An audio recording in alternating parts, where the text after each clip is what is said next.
Hola, ¿qué tal? Vamos a ver si a través de este vídeo comprendemos lo principal del Tribunal Supremo. No vamos a entrar en detalle sobre las competencias, todas las competencias que tienen sus distintas salas. Eso lo dejamos para los vídeos que hablamos de la competencia objetiva en los distintos órdenes jurisdiccionales, sobre todo las más complejas como es en el orden contencioso administrativo o en el orden social, pero sí hacernos una idea de aquellos datos principales del Tribunal Supremo que tenemos que comprender y que tenemos que memorizar, ¿vale? Vamos a utilizar para ello la parte del tema 7 de tramitación, o también corresponde el mismo número al de gestión procesal, y vamos a ir un poco desglosándolo, pero como he dicho, sin detenernos en el desarrollo exhaustivo de la competencia objetiva, que lo dejamos para los temas correspondientes, ¿vale? Todos sabemos que el Tribunal Supremo es el órgano jurisdiccional superior de todos los órdenes, salvo en materia constitucional, por lo tanto tiene los 4 órdenes jurisdiccionales: civil, penal, laboral, contencioso, más la sala de lo militar también. Como todos los órganos centrales con competencia en todo el territorio nacional, su sede está en Madrid, ¿vale? Está compuesto por el presidente del Tribunal Supremo, que es también el del Consejo General del Poder Judicial, ¿vale? Los presidentes de sala y los magistrados que determine la ley para cada una de las salas, ¿vale? Para ser elegido, ya sabemos, presidente del Tribunal Supremo, pues miembro de la carrera judicial con categoría magistrado del Tribunal Supremo y que reúna las condiciones para ser presidente de sala, es decir, al menos 3 años en la categoría de magistrado del Tribunal Supremo, o ser jurista de reconocida competencia con más de 25 años en el ejercicio de su profesión. De vicepresidente del Tribunal Supremo, ya sabemos, la sesión inmediatamente posterior a la elección del presidente, el presidente va a proponer el nombramiento del vicepresidente del Tribunal Supremo al Pleno del Consejo General del Poder Judicial, ¿vale? También entre magistrados del Tribunal Supremo que estén en servicio activo y que reúnan los requisitos para ser elegidos presidente de sala, y es necesario esa mayoría absoluta para ser elegido vicepresidente. Los magistrados del Tribunal Supremo, vemos cómo elegimos al presidente del Tribunal Supremo, que es el del Consejo General del Poder Judicial, vemos cómo se elige también al vicepresidente, del Tribunal Supremo. Los presidentes de sala son magistrados del Tribunal Supremo que tengan esa categoría y que lleven al menos 3 años esa categoría, y serán elegidos entre ellos los presidentes de cada una de las salas.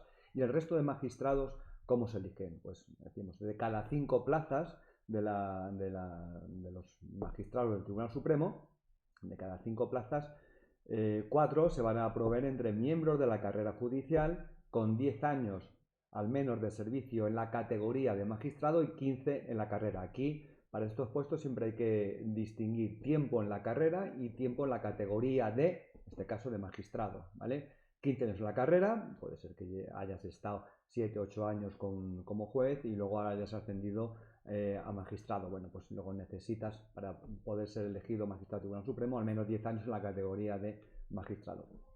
Y la quinta, entre abogados y juristas con más de 15 años en su profesión. Hay que tener en cuenta que de estos 4 miembros de la carrera judicial, que establece el 343 de la Ley Orgánica del Poder Judicial, luego pasamos al artículo siguiente, al 344, y nos confunde un poco porque de esas 4 plazas que habla de esa característica general de al menos 10 años en la categoría magistrado y no menos de 15 en la carrera judicial, luego vemos que de esos 4 se desglosan en 2 partes: 2 con las características generales y otros 2 magistrados, ¿vale? Que entre los que tengan la especialidad en el orden jurisdiccional, contencioso administrativo, social, ¿vale? O que hayan realizado la prueba de selección en el orden jurisdiccional civil, penal, etcétera. Es decir, los que llamamos los especialistas. Y en ese caso se les requiere de esas 2 plazas de cada 4 de la carrera judicial, se les va a requerir 15 al menos en la carrera judicial, pero solo 5 en la categoría de magistrado, ¿vale? Entonces hay que comparar el artículo 343 con el inmediatamente posterior 344 de la Ley Orgánica del Poder Judicial, ¿vale? Los magistrados del Tribunal Supremo es una categoría. Sabemos que las tres categorías de la carrera judicial: jueces, magistrados y magistrados del Tribunal Supremo. Los magistrados del Tribunal Supremo tienen un estatuto especial y solo pertenecen a esa categoría aquellos magistrados que efectivamente desempeñen funciones jurisdiccionales como miembros de ese tribunal. Por lo tanto, si pasas a desempeñar otra función distinta para la que has sido nombrado en el Tribunal Supremo, pierdes la categoría de magistrado del Tribunal Supremo para seguir ostentando la de magistrado, ¿vale? Hay excepciones, como cuando a un magistrado del Tribunal Supremo lo nombran vocal del Consejo General del Poder Judicial, o magistrado del Tribunal Constitucional, o fiscal general del Estado, etcétera, ¿vale? Pero el estatuto especial es que dejas de ejercer funciones jurisdiccionales en el Tribunal Supremo, dejas de tener la categoría de magistrado del Tribunal Supremo. No sales de la carrera judicial, pasas a ostentar la categoría inferior que la de magistrado, ¿vale? En cuanto al funcionamiento de las salas, sabemos todos que existen esas 5 salas, ¿vale? La sala de lo militar se regirá por su legislación específica y superiormente por lo establecido en la Ley Orgánica del Poder Judicial, ¿vale? Y sobre todo, como os he dicho, más allá de que vamos a estudiar la competencia objetiva en el orden contencioso administrativo, en el orden social, y por lo tanto la competencia del Tribunal Supremo en esos órdenes en los temas correspondientes, sí que es importante que recalquemos en cuanto a lo que conocen la Sala Civil y Penal sobre los aforados, ¿vale? Sobre los aforados. En primer lugar, tenemos que tener en cuenta que la sala, tanto civil como penal, del Tribunal Supremo van a conocer de los procedimientos que se dirijan, tanto civiles como penales, que se dirijan contra la reina consorte, el consorte de la reina, la princesa, el príncipe de Asturias y su consorte, así como la reina, el rey o la reina que hubieran abdicado y su consorte. Todas las demandas civiles y todos los procedimientos penales que se dirijan contra ellos, ¿vale? Es un aforamiento, por decirlo así, total, ¿vale?, al Tribunal Supremo de esas autoridades. Sin embargo, luego, cuando hablamos de la sala de lo civil, por un lado tenemos como sala civil, como órgano superior de todos los órdenes, evidentemente va a conocer de los recursos extraordinarios como casación, revisión u otros extraordinarios que establezca la ley, ¿vale? Pero además va a conocer también de las demandas de responsabilidad civil que se dirijan contra determinados altos cargos de la nación o altos cargos de la carrera judicial y fiscal, ¿vale? En este caso siempre demanda responsabilidad civil por hechos realizados en ejercicio de sus funciones, ¿vale? Lo bueno que existe aquí en cuanto a esa responsabilidad civil, esos aforados civiles, que coinciden prácticamente con los aforados penales que tenemos en el artículo siguiente de la Ley Orgánica del Poder Judicial, ¿vale? Hacíamos diputados, senadores, vocales del Consejo General del Poder Judicial, magistrados del Tribunal Constitucional, y dentro del ámbito judicial tenemos desde el presidente del Consejo General del Poder Judicial hasta magistrados del TSJ que están aforados al Tribunal Supremo. Desde presidente de audiencia provincial hasta juez de paz ya no están aforados al Tribunal Supremo, están aforados en su caso al TSJ, pero solo penalmente y por hechos realizados en el ejercicio de su cargo, como vamos a ver en otro vídeo, ¿de acuerdo?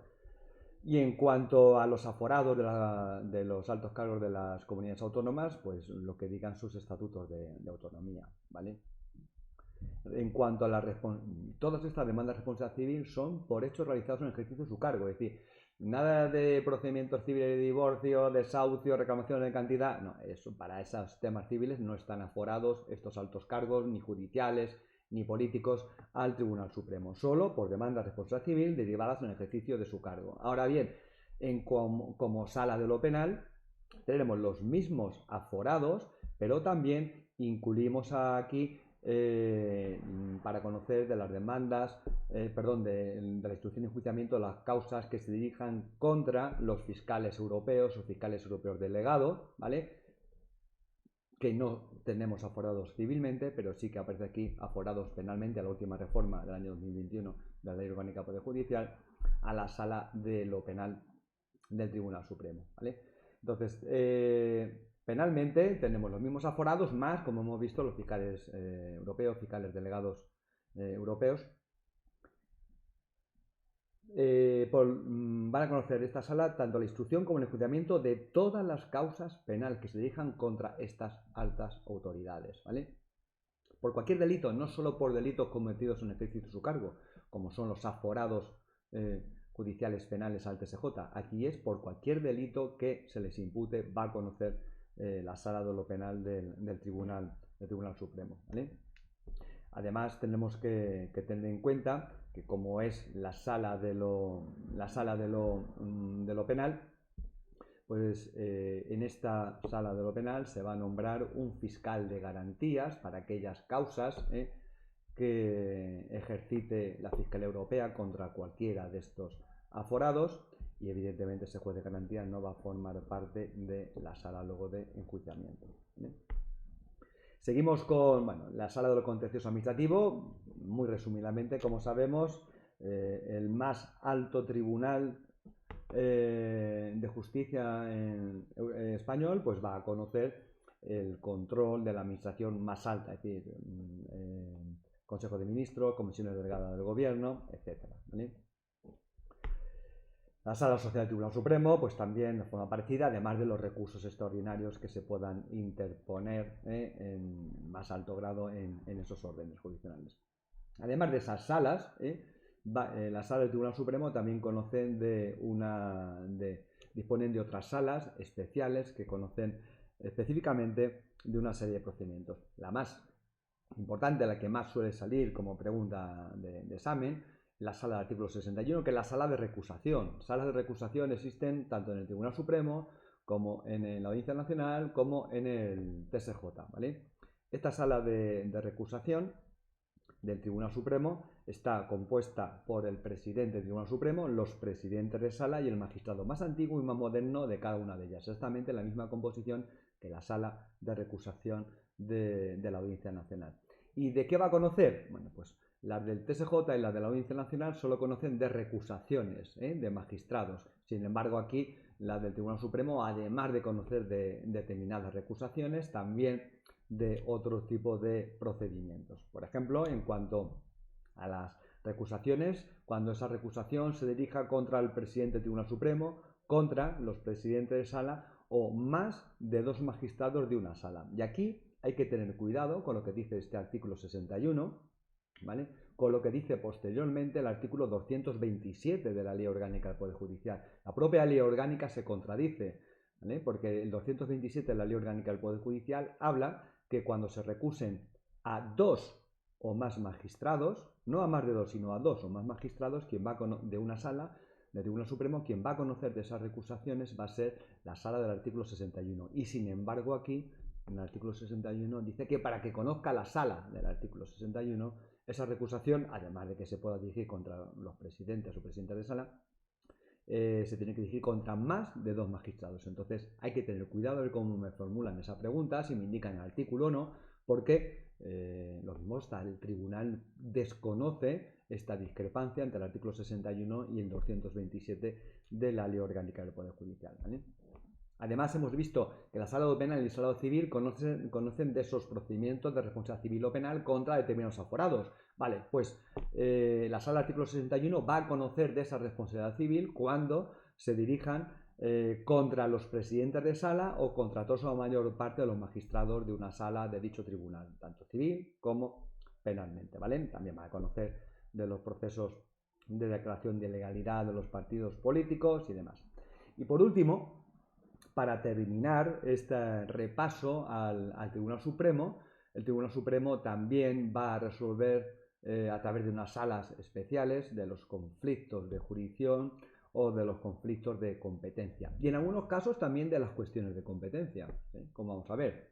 Los conflictos de jurisdicción, los conflictos de competencia siempre los resuelve el Tribunal Supremo. ¿Qué son los conflictos de jurisdicción? Cuando dudamos de qué jurisdicción es la competente para resolver el asunto. Es decir, ¿es la jurisdicción de los tribunales o la de la administración? ¿Es jurisdicción militar o la jurisdicción ordinaria de los tribunales para resolver esta cuestión? A eso llamamos conflictos de jurisdicción, ¿vale? En el primer caso, cuando ese conflicto surge entre los tribunales y la administración para resolver esa cuestión, se crea una sala. Todas estas salas están presididas por el presidente del Tribunal Supremo y, en este caso, por 5 vocales. 2 magistrados de la Sala de lo Contencioso Administrativo del Tribunal Supremo, que son designados por el Pleno del Consejo General del Poder Judicial, y otros 3 que son consejeros permanentes del Estado, ¿vale?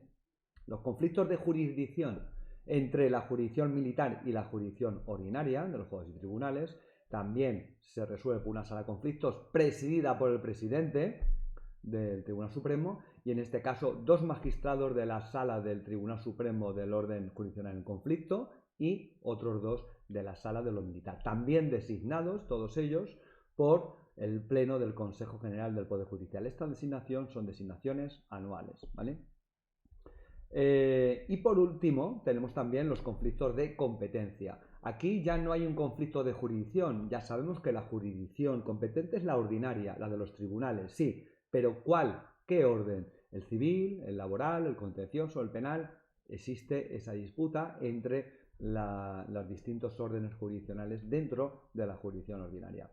Entonces también se va a resolver por una sala especial del Tribunal Supremo, presidida otra vez por el presidente del Tribunal Supremo y compuesta por 2 magistrados, uno de cada orden jurisdiccional en conflicto. Pero, ojo, en este caso, la designación de esos 2 magistrados para esa sala especial, para resolver ese conflicto de competencia, se va a llevar a cabo no por el Pleno del Consejo General del Poder Judicial, como se hacía para designar a los magistrados que componen la sala especial para resolver los conflictos de jurisdicción, sino que se va a designar por la sala de gobierno, anualmente por la sala de gobierno, no por el Pleno del Consejo, sino por la sala del gobierno del Tribunal Supremo, ¿vale? Atender a esta diferencia, ¿de acuerdo?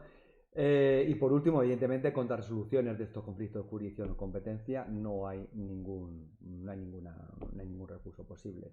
Y por último, las cuestiones de competencia. El Tribunal Supremo puede conocer de las cuestiones de competencia, pero ya en este caso sería la sala correspondiente, el orden jurisdiccional correspondiente. ¿Cuándo va a conocer el Tribunal Supremo? Sabemos que las cuestiones de competencia ya se dan entre dos juzgados del mismo orden jurisdiccional, de la misma categoría, que no se ponen de acuerdo en quién debe de conocer de un asunto, y por lo tanto es el superior jerárquico inmediato a ambos el que tiene que resolver esa cuestión de competencia. Si se dan entre 2 juzgados de instrucción de Madrid, el competente será la audiencia provincial porque es el inmediato común. Pero si se da entre un juzgado de instrucción de Madrid y un juzgado de instrucción de Cuenca, vamos a buscar el superior común. Audiencia Provincial de Madrid, Audiencia Provincial de Cuenca, no es común. Vamos a buscar el inmediato superior. TSJ de la Comunidad de Madrid, TSJ Castilla-La Mancha, tampoco es común. Nos tenemos que ir al Tribunal Supremo, que es el superior común a esos 2 juzgados de instrucción de distintas comunidades autónomas, y es el que resolvería esa cuestión de competencia. Pero en este caso ya no a través de una sala especial, sino de la sala, si son 2 juzgados de instrucción, la sala de lo penal del Tribunal Supremo, ¿vale? Bueno, pues nada más, como os he dicho, sin entrar en profundidad y exhaustividad a conocer todo el tema de las competencias objetivas de las distintas salas del Tribunal Supremo, por lo menos que nos hagamos una idea de esa estructura y composición del Tribunal Supremo, y que sepamos el tema de los aforados y las salas especiales de ese Tribunal Supremo, ¿vale? Bueno, pues espero que os haya sido instructivo y aclaratorio de la materia. Venga, chao.